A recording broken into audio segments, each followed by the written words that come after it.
तो आज हम लोग देखेंगे स्टैटिक फ्रिक्शन।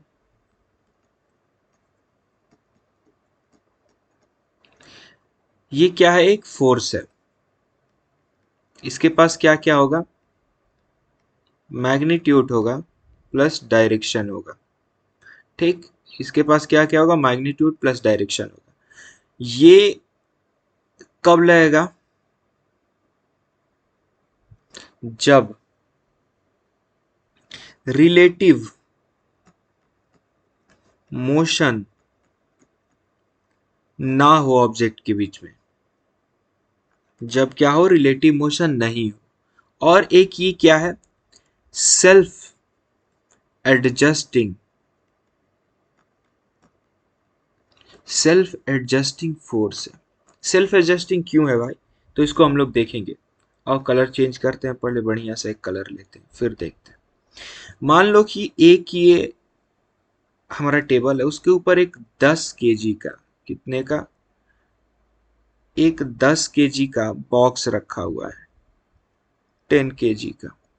इस पे इधर से 1 न्यूटन का फोर्स लगता है, और 1 न्यूटन के फोर्स लगने के बावजूद भी ये इधर की ओर मूव नहीं करता है। क्या नहीं करता है? मूव नहीं करता है। तो क्यों नहीं करता है? क्योंकि नीचे में इसके टेंजेंशियली एक इस पे फोर्स लग रहा है, हमारे लगाए हुए फोर्स के अपोजिट डायरेक्शन में, जो कि 1 न्यूटन का ही है। चलो भैया, ठीक बात है। अब क्या हुआ कि फिर उसी पे, उसी बॉक्स पे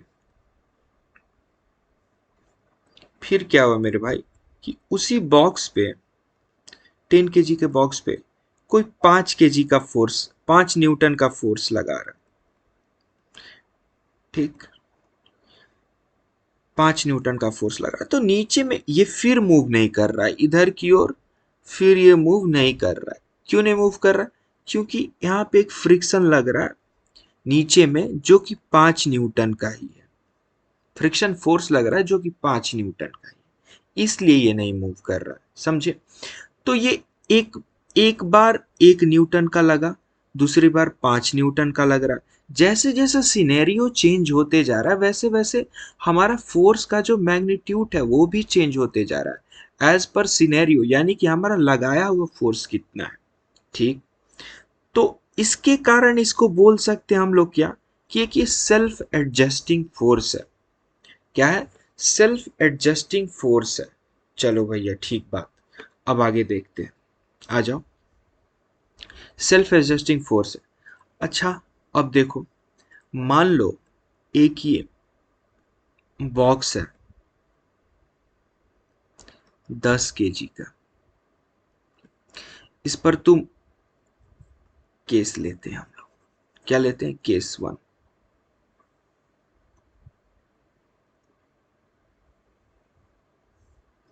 एक ये हमारा, एक ये हमारा बॉक्स है 10 kg का। ठीक, क्या होता है कि एक ये हमारा बॉक्स है 10 kg का, इस पे हम लोग 1 न्यूटन लगाते हैं, तो इधर 1 न्यूटन लगता है, मोशन, मूवमेंट नहीं होता है। ठीक, ये चलो एक हो गया। ये 10 kg का हमारा सेम है, इधर से इस पे 5 न्यूटन का लगाते हैं, इधर भी 5 न्यूटन का लग रहा है। ठीक, मोशन नहीं होता है। चलो भाई, ठीक है। यही हमारा 10 kg का ब्लॉक है।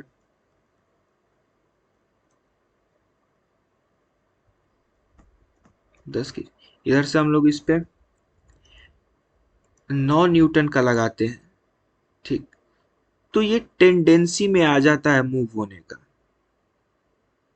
इधर भी 9 न्यूटन का लग रहा है, तो ये इधर मूव होने की इन टेंडेंसी टू मूव।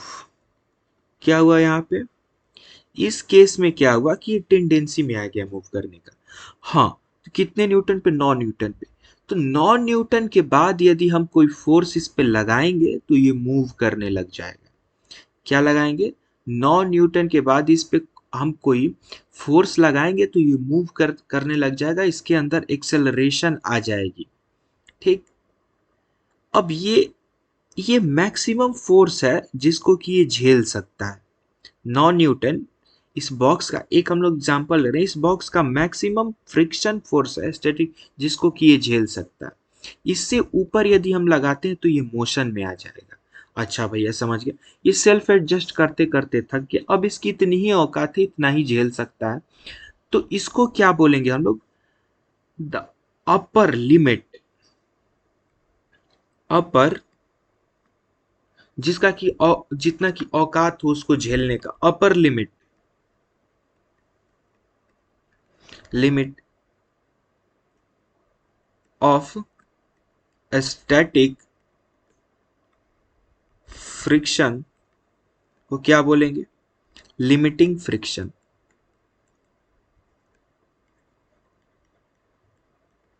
अब 9 न्यूटन का जो फोर्स है ये लिमिटिंग फ्रिक्शन है, इसका क्या है? लिमिटिंग फ्रिक्शन है। 9 न्यूटन से जहां हम लोग ऊपर जाएंगे तो बॉडी मूव करने लग जाएगा, वो स्टैटिक फ्रिक्शन का मैक्सिमम ये है, वैल्यू है। तो तुम्हारा स्टैटिक फ्रिक्शन किसके किसके बीच में लाई कर सकता है? स्टैटिक फ्रिक्शन तुम्हारा 0 से लेकर एफ स्टैटिक, तुम्हारा एफ लिमिटिंग तक हो सकता है, क्योंकि एफ लिमिटिंग जो है स्टैटिक फ्रिक्शन का मैक्सिमम चीज, मैक्सिमम है। क्या है? स्टैटिक फ्रिक्शन का मैक्सिमम पॉइंट है लिमिटिंग फ्रिक्शन। अब देखो क्या होगा, अब देखो क्या होगा। हमने तो डायरेक्शन देख लिया कि अपोजिट डायरेक्शन जिधर से फोर्स लगाएंगे उसका लगेगा। अब इसका एक फॉर्मूला भी होता है यार, F static is equal to mu S into N. ये तुम्हारा फॉर्मूला है, कहीं कहीं सवाल बनाने में तुमको लग सकता है, इसका जरूरत पड़ सकता है, दिया रहेगा। म्यू क्या है तुम्हारा? फ्रिक्शन, कौन सा? Static coefficient. ये डायमेंशन लेस होता है, यूनिट लेस होगा, पहले यूनिट लेस लिखना चाहिए था फिर डायमेंशन। और क्या होगा ये? डायमेंशन लेस यूनिट लेस हो गया, और क्या होगा ये?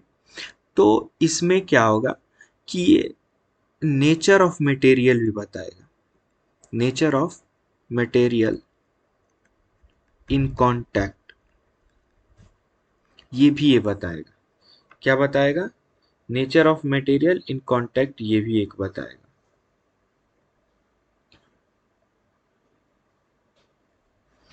हाँ जी, तो ये देखते हैं, आइए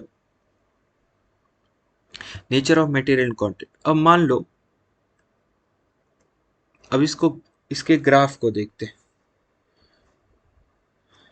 इसके ग्राफ को देखेंगे। इधर हमारा क्या होगा?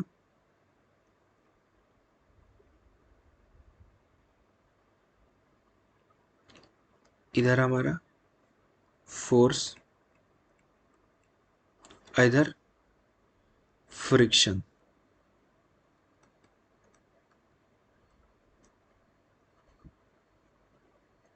इधर क्या हमारा? फ्रिक्शन। ठीक, चलो भाई समझ गया। इधर फोर्स, इधर फ्रिक्शन, इसको करते हैं हम लोग एक डब्बे में बंद। ठीक, अब देखो एक बॉक्स है 5 kg का। ठीक, इस पे 1 न्यूटन का फोर्स लगा है, 1 न्यूटन का, तो इधर कितना? 1 न्यूटन का। इस पे 2 न्यूटन का लगाओगे, इस पे 2 न्यूटन का लगाओगे, तो इधर भी 2 न्यूटन का, इधर भी, ये 5 kg का है, इधर भी 3 न्यूटन का लगाओगे, 3 न्यूटन का। तो एक पॉइंट तक इसका ग्राफ जो होगा वो सीधा जाएगा, स्ट्रेट लाइन, जिसका कि एंगल जो होगा 45 डिग्री का होगा। अब एक समय पे क्या होगा, जब ये मैक्सिमम इस पे फोर्स, जब ये चलने को बस तैयार हो जाएगा, मान लो कि कोई फोर्स दिया गया इस पे, मान लो कि एक्स फोर्स दिया गया जिस पे कि ये चलने को तैयार हो गया। ठीक, तो और उधर से भी चलने को तैयार हो गया, टेंड्स टू मूव एक्स पे। तो क्या होगा कि ये मैक्सिमम जो यहां पर आएगा एक्स का फ्रिक्शन का वैल्यू, जो यहाँ पे फ्रिक्शन का वैल्यू आएगा मेरे भाई, वो कौन सी वैल्यू आएगी, यहाँ पे कौन सी फ्रिक्शन की वैल्यू आएगी, मैक्सिमम जब चलने को तैयार हो गया है यहाँ पे, तब कौन सी, लिमिटिंग, लिमिटिंग। और ये क्या है, स्टैटिक फ्रिक्शन। चलो भाई, अब क्या होगा कि जब, अब मान लो कि कोई x से प्लस 0.0000 समथिंग फोर्स लगा, तब ये आ जाएगा क्या, मोशन में, मोशन में। और इसमें क्या हो जाएगा, तुम्हारा फ्रिक्शन घट जाएगा, विल डिक्रीज, तो थोड़ा सा घट जाएगा, ठीक। और जैसे जैसे तुम्हारा फोर्स बढ़ते जाएगा मेरे भाई, अब ये फ्रिक्शन कांस्टेंट हो जाएगा, जैसे जैसे अपना फोर्स बढ़ते जाएगा ये फ्रिक्शन कांस्टेंट उतना ही लगेगा, ठीक। तब तक के लिए जय हिंद, वंदे मातरम। मिलेंगे ऐसे ही मजेदार से वीडियो में। धन्यवाद। जय हिंद, वंदे मातरम।